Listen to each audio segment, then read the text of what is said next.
ನಮಸ್ತೆ. ನಮ್ಮ ಕುಟುಂಬ ಕನ್ನಡ ವ್ಲಾಗ್ಸ್ಗೆ ತಮ್ಮೆಲ್ಲರಿಗೂ ಸ್ವಾಗತ. ನಾನು ನಿಮ್ಮ ಪ್ರೀತಿಯ ಕನ್ನಡತಿ ಭಾಗ್ಯ. ಫ್ರೆಂಡ್ಸ್, ಎಲ್ಲರೂ ಹೇಗಿದ್ದೀರಾ? ಹೋಪ್ ಎಲ್ಲರೂ ಸೇಫಾಗಿ ಚೆನ್ನಾಗಿದ್ದೀರಾ ಅಂತ ಹೇಳಿ ಭಾವಿಸ್ತಾ ಇವತ್ತಿನ ವೀಡಿಯೋನ ಶುರು ಮಾಡ್ತಾ ಇದ್ದೀನಿ. ಗೈಸ್, ನೀವು ನೆನ್ನೆ ವೀಡಿಯೋ ನೋಡಿರ್ತೀರಲ್ಲ, Sunday video. Actually Sunday night ನಾನು ಈ ರೆಸಿಪಿ ಮಾಡಿದೆ. ರೆಸಿಪಿ ಶೂಟ್ ಮಾಡೋಣ ಅಂತ ಅಂದ್ಕೊಂಡ, ಆದರೆ ಸ್ವಲ್ಪ ಮನೆಗೆ ಯಾರೋ ನೆಂಟರು ಬಂದರು. ಸೊ ಕಾರ್ಡೇನೋ ಕೊಡೋಕ್ಕೆ ಸರಿ ಅವ್ರು ಬಂದರು. ಇನ್ನು ಟೀ ಕಾಫಿ ನಾನು ವಿಡಿಯೋ ಮಾಡ್ಕೊಂಡು ಅಡುಗೆ ಮಾಡಿದ್ರೆ ಪಾಪ ಬಂದವ್ರನ್ನ ವಿಚಾರಿಸ್ಕೊಳಕ್ಕಾಗೋದಿಲ್ಲ ಅಂತ ಹೇಳಿ ಅವ್ರ ಜೊತೆ ಮಾತಾಡ್ಕೊತಾ ಒಂದು ಸೈಡ್ ಕುಕ್ಕರ್ಗೆ ವಿಷಿಲ್ಗಿಟ್ಟು ಬಂದು ಅವ್ರ ಜೊತೆ ಮಾತಾಡಿಕೊಂಡು ಟೀ ಕಾಫಿ ಎಲ್ಲ ಕೊಟ್ಟೆ. ಊಟ ಮಾಡಿ ಅಂತ ಹೇಳಿದೆ. ಇಲ್ಲ ಟೈಮ್ ಆಯಿತು, ಈಗ ಸೀದಾ ಮನೆಗೆ ಹೋಗೋದೇ. ಎಲ್ಲ ಕಡೆ ಕಾರ್ಡ್ ಕೊಟ್ಟು ಸಾಕಾಗಿದೆ. ಜ್ಯೂಸು ಕಾಫಿ ಎಲ್ಲ ಕುಡಿದು ಬೇಡ ನಾವು ಹೊರಡ್ತೀವಿ ಅಂತ ಹೇಳಿ ಪಾಪ 7:30ವರೆಗೂ ಇದ್ದರು. 7:30 ಆದಮೇಲೆ ಅವರು ಹೊರಟರು. ಫಂಕ್ಷನ್ಸ್ಗಳಂತೂ ಒಂದ್ರ ಮೇಲೆ ಒಂದು ಕಾರ್ಡ್ಗಳಂತೂ ಬರ್ತಾನೆ ಇದೆ. ಬಟ್ ಮದುವೆಗೆ ಹೋಗೋಕ್ಕಾಗ್ತಾಯಿಲ್ಲ, ಆಮೇಲೆ ಫಂಕ್ಷನ್ಸ್ಗೆ ಹೋಗೋಕ್ಕಾಗ್ತಾಯಿಲ್ಲ. ಬಿಕಾಸ್ ಆಫ್ ಈ ಕ್ಲೀನಿಂಗ್ ಎಲ್ಲ ನಾನು ಹೇಳಿದ್ನಲ್ವ, ನೆಕ್ಸ್ಟ್ ವೀಕು ಕಂಪ್ಲೀಟ್ಲಿ ಸ್ವಲ್ಪ ಬ್ಯುಸಿ ಇರ್ತೀನಿ. ಸ್ವಲ್ಪ ಕೆಲಸಗಳು ಜಾಸ್ತಿನೇ ಇದೆ ಅಂತ ಹೇಳಿ, ಅಂದರೆ ಪರ್ಸ್ನಲ್ ಕೆಲಸಗಳು ಜಾಸ್ತಿ ಇದೆ. ಹಾಗಾಗಿ ಮನೆ ಒಂದು ಕ್ಲೀನ್ ಆಗಿಬಿಟ್ರೆ ಸೊ ದಟ್ ನಾವು ನರಸಿಂಹಸ್ವಾಮಿ ಪೂಜೆನ ಮಾಡ್ತೀವಿ, ಆಯಿತಾ. ಅಂದರೆ ಲಾಸ್ಟ್ ಟೈಮ್ ನೀವೆಲ್ಲ ನೋಡಿರ್ತೀರಲ್ವ, ನಾವು ಕದ್ರಿಗೆ ಹೋಗಿ ಬಂದಿದ್ದು. ಸೊ ಆ ಪೂಜೆನ ಮನೇಲಿ ಇಟ್ಕೊಂಡಿದ್ದೀವಿ. ಹಾಗಾಗಿ ಅಷ್ಟೊತ್ತಿಗೆ ಕ್ಲೀನ್ ಆಗಬೇಕು, ಅದಕ್ಕೋಸ್ಕರ. ಸೊ ರೆಸಿಪಿ ಅಂತೂ ತುಂಬ ಚೆನ್ನಾಗಾಗಿತ್ತು. ಆ್ಯಂಡ್ ಯಾರಾದರೂ ಈ ಕಾಂಬಿನೇಷನಲ್ಲಿ ಟ್ರೈ ಮಾಡಿಲ್ಲ ಅಂತ ಅಂದರೆ ನುಗ್ಗೆಕಾಯಿ, ಬ್ರೋಕೋಲಿ, ಹೂಕೋಸು ಈ ಮೂರನ್ನು ಹಾಕಿ ಟ್ರೈ ಮಾಡಿ ಒಂದು ಸತಿ. ನಾರ್ಮಲಾಗಿ ನೀವು ಚಿಕನ್ಗೆಲ್ಲ ಹೇಗೆ ಮಸಾಲೆ ಇಡ್ತೀರಲ್ಲ, ಸೇಮ್ ಅದೇ ಥರನೇ ರುಬ್ಕೊಳ್ಳೋಕ್ಕೆ ಗೋಡಂಬಿನ ಹಾಕ್ಕೊಳ್ಳಿ. ಸೊ ದಟ್ ಅದು ಸ್ವಲ್ಪ ರಿಚ್ ಟೇಸ್ಟನ್ನು ಕೊಡುತ್ತೆ, ತುಂಬ ಚೆನ್ನಾಗಿರುತ್ತೆ. ಸೊ ಟ್ರೈ ಮಾಡಿ, ಓಕೆನಾ. ಸೊ ಇದು ನೆನ್ನೆದು ಒಂದು ಸ್ಮಾಲ್ ವಿಡಿಯೋ ಬೈಟನ್ನು ಶೂಟ್ ಮಾಡಿದ್ದೆ. ಸೊ ರೆಸಿಪಿ ಶೇರ್ ಮಾಡ್ತೀನಿ ಅಂತ ಹೇಳಿದ್ರಿ ಅಕ್ಕ, ನೀವು ಶೇರ್ ಮಾಡಲಿಲ್ಲ ಅಂತ ಕೇಳೋರು ಇರ್ತೀರಲ್ವ. ಸೊ ಅಂಥವ್ರಿಗೋಸ್ಕರ ಸಾರಿ, ಈ ಸತಿ ನನಗೆ ರೆಸಿಪಿ ಶೂಟ್ ಮಾಡೋಕ್ಕಾಗಲಿಲ್ಲ. ನೆಕ್ಸ್ಟ್ ಟೈಮ್ ಮಾಡಿದಾಗ ಖಂಡಿತವಾಗ್ಲೂ ನಾನು ಇದರ ಒಂದು ವೀಡಿಯೋನ ಶೂಟ್ ಮಾಡಿ ಡೆಫಿನೆಟ್ಲಿ ಅಪ್ಲೋಡ್ ಮಾಡ್ತೀನಿ. ಆ್ಯಂಡ್ ಮಕ್ಕಳಲ್ಲಿ ಬ್ರೊಕೊಲಿ ತಿನ್ನಿಸೋದು ಅಂದರೆ ಒಂದು ದೊಡ್ಡ ಟಾಸ್ಕ್. ಅಮೇರಿಕಾಗಳಲ್ಲಿ ಬೇರೆ ಬೇರೆ ದೇಶಗಳಲ್ಲೆಲ್ಲ ಬ್ರೊಕೊಲಿಗೆ ಜಸ್ಟ್ ಪೆಪ್ಪರು ಉಪ್ಪು ಹಾಕ್ಕೊಟ್ರೆ ತಿನ್ಕೋತಾರೆ. ಬಟ್ ನಮ್ಮ ಮನೆಗಳಲ್ಲಿ ಈ ಥರ ಏನಾದರೂ ಒಂದು ಮಾಡಿಕೊಡ್ಬೇಕು. ಸೊ ಇದು ನೆಕ್ಸ್ಟ್ ಡೇ ಅಂದರೆ ಮಾರ್ನಿಂಗು. ಇವತ್ತು ನಾವು ಮನೆಯಲ್ಲಿ ಕದ್ರಿ ನರಸಿಂಹಸ್ವಾಮಿ ಅವರ ಪೂಜೆನ ಇಟ್ಕೊಂಡಿದ್ದೀವಿ, ದೇವರದು. ಸೊ ಹಾಗಾಗಿ ಬೆಳಗ್ಗೆ ಬೇಗನೆ ಎದ್ದೆ, ಪರ್ಯಂತ್ಗೆ ನಾಷ್ಟಕ್ಕೆ ಅಂತ ಹೇಳಿ ನಾಷ್ಟ ಮತ್ತು ಲಂಚ್ ಎರಡಕ್ಕೂ ಸೇರಿಸಿ ಟೊಮೊಟೊ ಗೊಜ್ಜು ಮತ್ತು ಅದ್ರ ಜೊತೆಗೆ ದೋಸೆನ ಮಾಡ್ಕೊಂಡಿದ್ದೆ. ಯಾಕಂದರೆ ನೆನ್ನೆನೇ ದೋಸೆಗೆಲ್ಲ ರುಬ್ಕೊಂಡಿದ್ನಲ್ಲ, ಹಾಗಾಗಿ. ಆ್ಯಂಡ್ ಇನ್ನು ಅದ್ರ ಜೊತೆಗೆ ರಾತ್ರಿದು ಸ್ವಲ್ಪ ಮಸಾಲೆ ಸಾಂಬಾರಿತ್ತು. ಸೊ ಅದನ್ನು ಬಿಸಿ ಮಾಡಿ ಇಟ್ಟಿದ್ದೀನಿ, ಊಟ ಮಾಡ್ಕೊಂಡ್ರಾಯ್ತು ಅಂತ. ಆಮೇಲೆ ಇವತ್ತು ಆ್ಯಕ್ಚುಲಿ ನರಸಿಂಹಸ್ವಾಮಿ ಒಂಥರ ಮನೆ ದೇವರು. ಸೊ ಮನೆ ದೇವರ ಒಂದು ಪೂಜೆನ ವರ್ಷದಲ್ಲಿ ಒಂದು ಸತಿ ಆದರೂ ಇಟ್ಕೋತೀವಿ ನಾವು ಮನೇಲಿ. ಸೊ ಅವಾಗಿಂದನೂ ನಾವು ಈ ಒಂದು ಆಚರಣೆಯನ್ನು ಮಾಡ್ಕೊಂಬಂದಿದ್ದೀವಿ. ಸೊ ಭಗವಂತನ ಆಶೀರ್ವಾದ ಈ ವರ್ಷ ನಾವು ಕದ್ರಿಗೆ ಹೋಗಿ ಬರೋ ಥರನೂ ಆಯಿತು. ಭಗವಂತನ ಆಶೀರ್ವಾದ, ಭಗವಂತನ ಲೀಲೆ ಮುಂದೆ ನಮ್ಮದೇನೂ ನಡೆಯೋದಿಲ್ಲ ಅನ್ನೋದಕ್ಕೆ ನಾವೇ ಎಕ್ಸಾಂಪಲ್ಸ್. ಸೊ ತುಂಬ ಜನ ಕೇಳ್ತಿರ್ತೀರಲ್ವ, ದೋಸೆ ಮಸಾಲೆ ದೋಸೆ ಥರ ಗರಿಯಾಗಿ ಬರೋದಿಲ್ಲ, ಏನು ಮಾಡಬೇಕು ಅಂತ. ಸೊ ನಾನು ನೆನ್ನೆನೇ ದೋಸೆ ಹಿಟ್ಟನ್ನು ಹೇಗೆ ಹಾಕ್ಕೋಬೇಕು ಅಂತ ವಿಡಿಯೋ ಹಾಕಿದ್ದೆ. ಅದನ್ನು ನೋಡಲಿಲ್ಲ ಅಂತಂದರೆ ಒಂದು ಸತಿ ನೋಡಿ. ಸೊ ಇನ್ನು ಬೆಳಗ್ಗೆ ನೀವು ದೋಸೆ ಉಯ್ತೀರಲ್ವ, ಸೊ ನೈಟೇ ಉಪ್ಪನ್ನು ಹಾಕಿ ಇಟ್ಬಿಡಬೇಕು. ನೀರೆಲ್ಲ ಏನೂ ಹಾಕ್ಕೊಳಕ್ಕೆ ಹೋಗ್ಬೇಡಿ. ಎಷ್ಟು ಗಟ್ಟಿ ಇದ್ದರೆ ಅಷ್ಟು ದೋಸೆ ಗರಿಯಾಗಿ ಬರುತ್ತೆ. ಜಾಸ್ತಿ ನೀರಾದಷ್ಟು ಸೆಟ್ ದೋಸೆ ಥರ ಬಂದ್ಬಿಡುತ್ತೆ. ಸೊ ಹಾಗಾಗಿ ಸ್ವಲ್ಪ ಬ್ಯಾಟರ್ ಅನ್ನೋದು ಗಟ್ಟಿಯಾಗಿ ಇರಬೇಕಾಗತ್ತೆ. ಸೊ ನೀವು ರಾತ್ರಿನೇ ಸಾಲ್ಟ್ ಹಾಕಿ ಇಕ್ಕಿರೋದ್ರಿಂದ ಬೆಳಗ್ಗೆ ನೀವು ದೋಸೆ ಹುಯ್ತೀರಲ್ವಾ, ಸೊ ಆಗ ಚೂರು ಸಕ್ಕರೆನ ಹಾಕ್ಕೊಳ್ಳಿ. ಸೊ ದಟ್ ಆಗ ಆ ಕಲ್ಲರು, ಆ ಟೆಕ್ಸ್ಚರು ಎಲ್ಲ ಸಕ್ಕದಾಗಿ ಬರುತ್ತೆ. ಆಮೇಲೆ ಇನ್ನೊಂದು ಟಿಪ್ ಏನಪ್ಪ ಅಂತಂದರೆ ತವನ ಕೂಲ್ ಡೌನ್ ಮಾಡಬೇಕು. ಸೊ ನಾವು ಯೂಶ್ವಲಿ ದೋಸೆ ಹಾಕಬೇಕಾದ್ರೆ ಫಸ್ಟಿಗೆ ಲೋ ಫ್ಲೇಮಲ್ಲಿ ಇಟ್ಟಿರ್ತೀವಿ, ಅದಾದಮೇಲೆ ದೋಸೆ ಹುಯ್ತೀವಿ ಮತ್ತು ಹೈ ಫ್ಲೇಮ್ ಇಡ್ತೀವಿ. ಸೊ ದಟ್ ಹೈ ಫ್ಲೇಮ್ ಇಟ್ಟಾಗ ದೋಸೆ ತವ ಫುಲ್ಲು ಹೀಟಾಗಿರುತ್ತೆ. ಹೀಟಾಗಿರೋ ದೋಸೆ ತವ ಮೇಲೆ ದೋಸೆ ಹಾಕಿದಾಗ ಗರಿಯಾಗಿ ಬರೋದಿಲ್ಲ. ಅದಕ್ಕೇನು ಮಾಡಬೇಕು ಅಂತಂದರೆ ಈರುಳ್ಳಿನ ಕಟ್ ಮಾಡಿ, ಈರುಳ್ಳಿ ಯೂಶ್ವಲಿ ನೀವು ಹೋಟೆಲ್ಗಳೆಲ್ಲ ನೋಡಿರ್ತೀರ ಗೊತ್ತಾ, ಮಸಾಲೆ ದೋಸೆ ಹಾಕಬೇಕಾದ್ರೆ ಪೊರ್ಕೆನ ಇಟ್ಕೊಂಡು ನೀರನ್ನು ಹಾಕಿ ಸಾರಿಸ್ತಾ ಇರ್ತಾರೆ. ಬಟ್ ನಾವು ಪೊರ್ಕೆ ತೊಗೊಂಬಂದು ಹಾಕೋಕ್ಕಾಗತ್ತಾ? ಸೊ ಅದು ನಮ್ಗೆ ಯಾಕೋ ಅದು ಇಷ್ಟ ಆಗೋದಿಲ್ಲ, ಆಮೇಲೆ ತವಾಗೂ ಆಗೋದಿಲ್ಲ. ಸೊ ಅದಕ್ಕೆ ಈರುಳ್ಳಿಲಿ ಈ ಥರ ನೋಡಿ ನೀರನ್ನು ಅದ್ಕೊಂಡು ಈ ರೀತಿ ಮಾಡೋದ್ರಿಂದ ತವ ಆಗ ಕೂಲ್ ಡೌನ್ ಆಗುತ್ತೆ. ಲೋ ಫ್ಲೇಮಲ್ಲಿ ಇಡಬೇಕು, ನೀರಲ್ಲಿ ಅದ್ಕೊಂಡು ಸ್ಪ್ರಿಂಕಲ್ ಮಾಡ್ತಾ ಈ ರೀತಿ ಮಾಡ್ಕೋಬೇಕು. ಅದಾದಮೇಲೆ ದೋಸೆನ ಹುಯ್ಬೇಕಾಗತ್ತೆ. ಸೊ ದೋಸೆ ಬ್ಯಾಟ್ರ್ ಗಟ್ಟಿಯಾಗಿದ್ದರೆ ಮಾತ್ರ ನಿಮಗೆ ಮಸಾಲೆ ದೋಸೆ ಸ್ಟ್ರೆಚರ್ ಅನ್ನೋದು ಬರುತ್ತೆ. ಟ್ರೈ ಮಾಡಿ, ಓಕೆನಾ. ಸೊ ಇವತ್ತು ಮನೆ ದೇವ್ರ ಪೂಜೆ ಆಗಿರೋದ್ರಿಂದ ಕಂಟಿನ್ಯೂಸ್ಲಿ ಗೈಸ್ ಸೊ ವೀಡಿಯೋನೂ ನನಗೆ ಅಪ್ಲೋಡ್ ಮಾಡೋಕ್ಕಾಗಲಿಲ್ಲ. ಬಿಕಾಸ್ ಯಾಕೆ ಅಂತಂದರೆ ನನಗೆ 3 ದಿನದಿಂದನೂ ಸ್ವಲ್ಪ ಬ್ಯುಸಿ ಆಗಿಬಿಟ್ಟೆ. ಗ್ರಹಣ ಬೇರೆ ಇತ್ತು. ಸೊ ವಾಯ್ಸ್ ಓವರ್ ಕೊಡೋಕ್ಕಾಗಲಿಲ್ಲ. ಮನೆ ಕ್ಲೀನಿಂಗು, ಪರ್ಯಂತ್ಗೂ ಅಷ್ಟೇ ಆಫ್ ಡೇ ಸ್ಕೂಲ್ಸು. ಸೊ 2 ಡೇಸಿಂದ ಪರ್ಯಂತ್ಗೆ ಆಫ್ ಡೇ ಬಿಡ್ತಾ ಇದ್ದಾರೆ. ಸೊ ದಟ್ ಹೋಲಿ ಆಮೇಲೆ ಗ್ರಹಣ ಇದೆಲ್ಲ ಇದ್ದಿದ್ದಕ್ಕೆ ಹಾಗಾಗಿ ನನಗೆ ವಾಯ್ಸ್ ಓವರ್ ಕೊಡೋಕ್ಕಾಗಲಿರಲಿಲ್ಲ. ಸೊ ಸ್ವಲ್ಪ ಒಂದು 2 ಡೇಸ್ ಆದಮೇಲೆ ವಿಡಿಯೋನ ಅಪ್ಲೋಡ್ ಮಾಡ್ತಾ ಇದ್ದೀನಿ. ಸೊ ಏನು ಅಂದ್ಕೊಳಕ್ಕೆ ಹೋಗಬೇಡಿ. ಸೊ ಗೊತ್ತು ನಿಮಗೆ, ನೀವೆಲ್ಲ ಅರ್ಥ ಮಾಡ್ಕೋತೀರಾ ಅಂತ. ಅರ್ಥ ಮಾಡ್ಕೊಳ್ದೆ ಇರೋರಿಗೆ ಹೇಳ್ತಾ ಇದ್ದೀನಿ ಅಷ್ಟೇನೆ. ಆ್ಯಂಡ್ ತುಂಬ ಜನ ಕಾಯ್ತಾ ಇರ್ತೀರಲ್ವಾ ವಿಡಿಯೋ ಯಾವಾಗ ಅಪ್ಲೋಡ್ ಮಾಡ್ತಾರೆ ಅಕ್ಕ ಅಂತ. ಹಾಗಾಗಿ ಸೊ ಇನ್ನೂ ಬ್ರೇಕ್ಫಾಸ್ಟ್ ಎಲ್ಲ ಮುಗಿಸಿ ಪರ್ಯಂತನ ಸ್ಕೂಲಿಗೆ ಕಳಿಸಿ ಅದಾದಮೇಲೆ ಒಂದೊಂದೇ ಕೆಲಸ ಶುರು ಮಾಡಿಕೊಂಡೆ. ಫಸ್ಟಿಗೆ ದೇವ್ರ ಪಾತ್ರೆ ಎಲ್ಲ ತೊಳ್ಕೊಂಡೆ. ಗೈಸ್ ನೀವು ನೆನಪಿದೆಯಾ, ಲಾಸ್ಟ್ ವೀಕೆಲ್ಲ ದೇವ್ರ ಪಾತ್ರೆ ಕ್ಲೀನ್ ಮಾಡಿದ್ದೆ. ಅಗೇನ್ ಇವತ್ತು ದೇವ್ರ ಪಾತ್ರೆ ಕ್ಲೀನ್ ಮಾಡ್ತಾ ಇದ್ದೀನಿ. ಆ್ಯಂಡ್ ನೆಕ್ಸ್ಟ್ ಗ್ರಹಣ ಇದೆ, ಅಂದರೆ ನಾಳೆ ಮಂಗಳವಾರ ಗ್ರಹಣ ಇದೆ. ಸೊ ಗ್ರಹಣ ಆದಮೇಲೂ ಮತ್ತೊಮ್ಮೆ ದೇವ್ರ ಪಾತ್ರೆ ತೊಳಿಬೇಕು. ಏನು ಅದೃಷ್ಟ ಅಲ್ವಾ, ಎಷ್ಟು ಸರಿ ದೇವ್ರ ಪಾತ್ರೆ ತೊಳೆಯೋದು. ಸೊ ಈಗ ಫೈನಲಿ ಬೇಗನೆ ಹೋಗಿ ದೇವ್ರ ಮನೆ ಎಲ್ಲನೂ ಫಸ್ಟ್ ಕ್ಲೀನ್ ಮಾಡಿಕೊಂಡು ಅದಾದಮೇಲೆ ದೇವ್ರ ಪಾತ್ರೆ ಎಲ್ಲ ತೊಳ್ಕೊಂಬಂದೆ. ಬಿಕಾಸ್ ಫುಲ್ ಟಾಪಲ್ಲಿ ಏನು ಅಂತಂದರೆ ಒಂದು 9 o'clock ಅಲ್ಲಿವರೆಗೂ ಸ್ವಲ್ಪ ಬಿಸಿಲು ಕಡಿಮೆ ಇರುತ್ತೆ. ಸೊ ಆಫ್ಟರ್ 9 o'clock ಫುಲ್ ಬಿಸಿಲಾಗ್ಬಿಡುತ್ತೆ. ನಾವು ಮೇಲ್ಗಡೆ ಪಾತ್ರೆ ಎಲ್ಲ ತೊಳ್ಕೊಳಕ್ಕಾಗೋದಿಲ್ಲ. ಸೊ ಹಾಗಾಗಿ ಪರ್ಯಂತ 7:30ಗೆ ಹೊರಟ. ಸೊ ಅವ್ನು ಹೋದ್ಮೇಲೆ ಸ್ವಲ್ಪ ಟೀ ಕಾಫಿ ಎಲ್ಲ ಕುಡಿದು ಬ್ರೇಕ್ಫಾಸ್ಟು ಮಾಡ್ಕೊಬಿಟ್ಟೆ 8 ಗಂಟೆ ಅಷ್ಟೊತ್ತಿಗೆ. ಸೊ ಮಸಾಲೆ ಸಾಂಬಾರು ಬಿಸಿ ಮಾಡಿದ್ನಲ್ಲ, ಆಮೇಲೆ ಬಿಸಿ ದೋಸೆ ಇತ್ತಲ್ಲ ಅದಕ್ಕೋಸ್ಕರ ಅಂತ ಹೇಳಿ ಸೊ ಬೇಗನೆ ಟಿಫನ್ ಮಾಡಿಕೊಂಡು ಅದಾದಮೇಲೆ ಆ್ಯಸ್ ಯೂಶಲ್ ಮನೆ ಕೆಲಸ ಎಲ್ಲ ಮುಗಿಸ್ಕೊಂಡು ದೇವ್ರ ಪಾತ್ರೆ ಎಲ್ಲ ಕ್ಲೀನ್ ಮಾಡಿಕೊಂಡು ಅದಾದಮೇಲೆ ನಾನು ಸ್ನಾನ ಆಗಿ ರೆಡಿಯಾಗಿ ಬಂದು ಇವತ್ತು ನಾನು ಈ ಸ್ಯಾರಿ ನಿಮಗೆ ನೆನಪಿದೆಯಾ, ವಿಜಯದಶಮಿ ಹಬ್ಬಕ್ಕೆ ನಾನು ಉಟ್ಟಿದ್ದೆ. ಅದಾದಮೇಲೆ ಉಟ್ಕೊಂಡೇ ಇರಲಿಲ್ಲ. ಸರಿ ಇವತ್ತು ದೇವಸ್ಥಾನಕ್ಕೂ ಹೋಗಬೇಕಲ್ವಾ ಪರ್ಯಂತ ಬರೋಷ್ಟೊತ್ತಿಗೆ. ಯಾಕಂದರೆ 2 ಡೇಸಿಂದ ಅವ್ನಿಗೆ ಆಫ್ ಡೇ ಬಿಡ್ತಾ ಇದ್ದಾರೆ. ಗೊತ್ತಿಲ್ಲ ನೋಡಿ ದೇವರ ಒಂದು ಲೀಲೆ ಏನು ಅಂತ. ಪರ್ಯಂತ್ಗೆ ಮಂಡೇ, ಟ್ಯೂಸ್ಡೇ, ವೆಡ್ನೆಸ್ಡೇ 3 ಡೇಸೂ 12:30ಗೆ ಕ್ಲಾಸಸ್ ಎಲ್ಲ ಕ್ಲೋಸ್ ಆಯಿತು. ಸೊ ಮಂಡೇ ಅವನು ಬೇಗನೆ ಬಂದ. ಹಸ್ಬೆಂಡು ಲಂಚ್ ಟೈಮ್ಗೆ ಪಾಪ ಮನೆಗೆ ಬಂದು ನಮ್ಮನ್ನು ದೇವಸ್ಥಾನಕ್ಕೂ ಸಹ ಕರ್ಕೊಂಡು ಹೋಗಿದ್ದರು. ಆ ದೇವಸ್ಥಾನದಲ್ಲಿ ನಾನು ಯಾವುದೇ ಥರದ ವೀಡಿಯೋ ಮಾಡಲಿಲ್ಲ. ಬಿಕಾಸ್ ನನ್ನ mobile phone already memory full ಅಂತ ಬರ್ತಾ ಇದೆ. ಸೊ ಸರಿ ಇನ್ನು ಮನೇಲೆಲ್ಲ ಪೂಜೆ ಮಾಡ್ತಾರವಲ್ಲ, ಸೊ ಅದೆಲ್ಲ ವೀಡಿಯೋ ಬೇಕಾಗತ್ತೆ ಅಂತ ಹೇಳಿ ನಾನು ಅಲ್ಲಿ ಏನೂ ಶೂಟ್ ಮಾಡ್ಕೊಳ್ಳಿಲ್ಲ. ಆ್ಯಂಡ್ ಈಗ ನಾನು ಫಸ್ಟ್ ರೆಡಿಯಾಗಿ ಅದಾದಮೇಲೆ ಈಗ ದೇವ್ರ ಮನೇನ ನೀಟಾಗಿ ರೆಡಿ ಮಾಡೋಕ್ಕೆ ಬಂದಿದ್ದೀನಿ. ಸೊ ಫಸ್ಟಿಗೇನು ಆ್ಯಸ್ ಯೂಶಲ್ ಅರಿಶಿನ ಕುಂಕುಮ ಇಡೋದು, ಫೋಟೋಗಳಿಗೆಲ್ಲ ಅರಿಶಿನ ಕುಂಕುಮ ಇಡೋದು, ಆಮೇಲೆ ಕಳಶಕ್ಕೆ ಅಕ್ಕಿ ಹಾಕಿ ಅರಿಶಿನ ಕುಂಕುಮ, ಆಮೇಲೆ ಕಳಶಕ್ಕೆ ಮಾವಿನ ಎಲೆ, ಇವತ್ತು ಮನೆಗೆ ತೋರಣ ಎಲ್ಲ ಕಟ್ಟಬೇಕಲ್ಲ. ಸೊ ಮಾವಿನ ಎಲೆ ಎಲ್ಲ ತಂದಿದ್ರು. ಸೊ ಮಾವಿನ ಎಲೆನೇ ನಾನು ಇಟ್ಟೆ. ತುಂಬ ಜನ ಕೇಳ್ತಾ ಇದ್ದಾರೆ, ಅಕ್ಕ ನೀವು ಯಾಕೆ ಕಳಶ ಇಡ್ತಾ ಇಲ್ಲ ಅಂತ. ಕಳಶ ಇಡ್ತಾ ಇದ್ದೀನಲ್ವ, ತೆಂಗಿನಕಾಯಿ ಇಡ್ತಾ ಇಲ್ಲ ಅಷ್ಟೇ ಅಂತ ಹೇಳಕ್ಕೆ ಇಷ್ಟಪಡ್ತೀನಿ.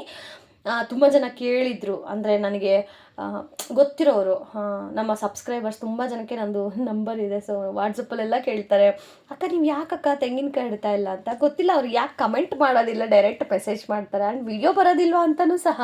ಈಗ ನಿನ್ನೆ ನಾನು ವಿಡಿಯೋ ಅಪ್ಲೋಡ್ ಮಾಡೋಕ್ಕಾಗಲಿಲ್ಲ. ಮಂಡೇ ವಿಡಿಯೋನ ನನಗೆ ಎಡಿಟ್ ಮಾಡಿ ಅಪ್ಲೋಡ್ ಮಾಡೋಕ್ಕೆ ಟೈಮೇ ಸಾಕಾಗಲಿಲ್ಲ. ಸೊ ಅದಕ್ಕೆ ವಾಟ್ಸಪ್ಪಲ್ಲಿ ಮೆಸೇಜ್ ಮಾಡಿದ್ದಾರೆ, ಅಕ್ಕ ಇವತ್ತು ವಿಡಿಯೋ ಹಾಕಲ್ವಾ, ಎಷ್ಟೊತ್ತಿಗೆ ಹಾಕ್ತೀರಾ ಹೇಳಿಬಿಡಿ ಅಕ್ಕ, ಫ್ರೀ ಆಗ್ತೀವಿ ಅಂತ. ಖುಷಿಯಾಗುತ್ತೆ ಈ ಥರ ಕಮೆಂಟ್, ಅಂದರೆ ಈ ಥರ ಮೆಸೇಜಸ್ ಎಲ್ಲ ಬಂದಾಗ. ಆಮೇಲೆ ಹೇಳ್ತಾ ಇದ್ದೆ ನಾನು, ಇಲ್ಲ ನೀವು ಡೈರೆಕ್ಟ್ ಕಮೆಂಟ್ ಮಾಡಿ, ನನಗೆ ಡೈರೆಕ್ಟ್ ವಾಟ್ಸಪ್ ಮಾಡಬೇಡಿ ಅಂತ. ಏನು ಅಂದ್ಕೊಂಡ್ರೋ ಏನೋ, ಬಟ್ ಸ್ಟಿಲ್ ಅವ್ರಿಗೆ ರಿಪ್ಲೈ ಮಾಡಿದೆ, ಇವತ್ತು ವೀಡಿಯೋ ಬರೋದಿಲ್ಲ, ಸ್ವಲ್ಪ ಬ್ಯುಸಿ ಇದ್ದೀನಿ ಅಂತ ಹೇಳಿ.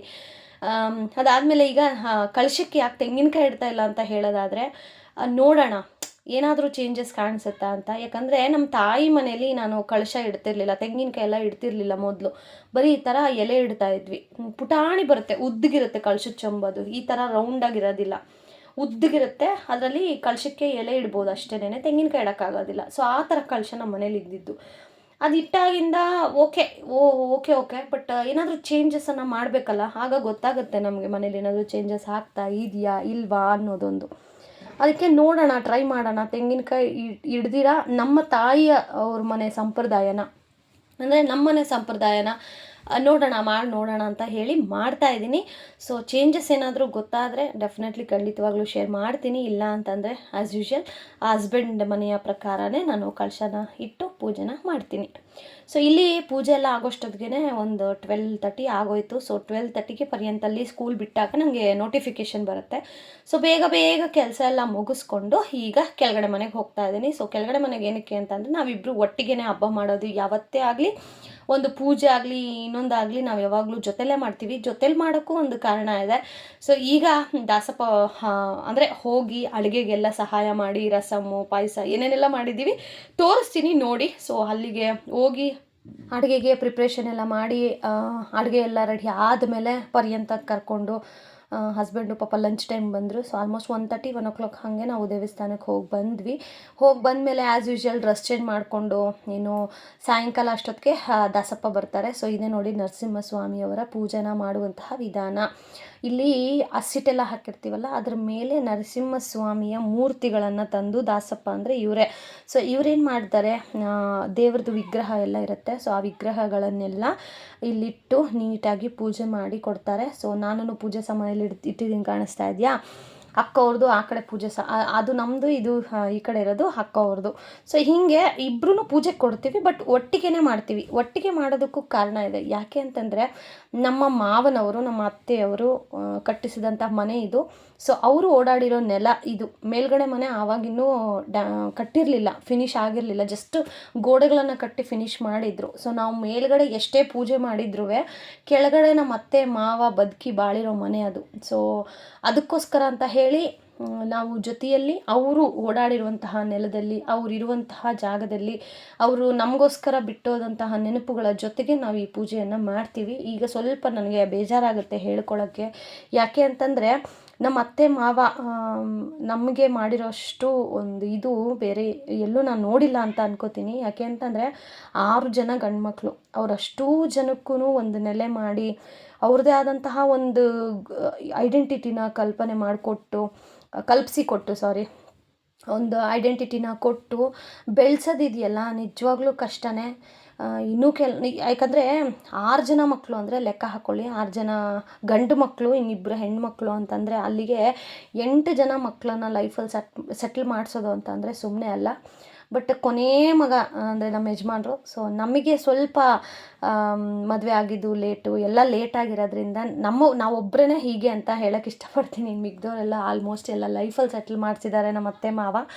ಸೊ ಅವರು ಓಡಾಡಿರೋ ಮನೆ, ಅವರು ಬದುಕಿ ಬಾಳಿರೋ ಮನೆಯಲ್ಲೇ ಮಾಡಬೇಕು ಅನ್ನೋದು ನಮ್ಮ ಯಜಮಾನ್ರ ಆಸೆ.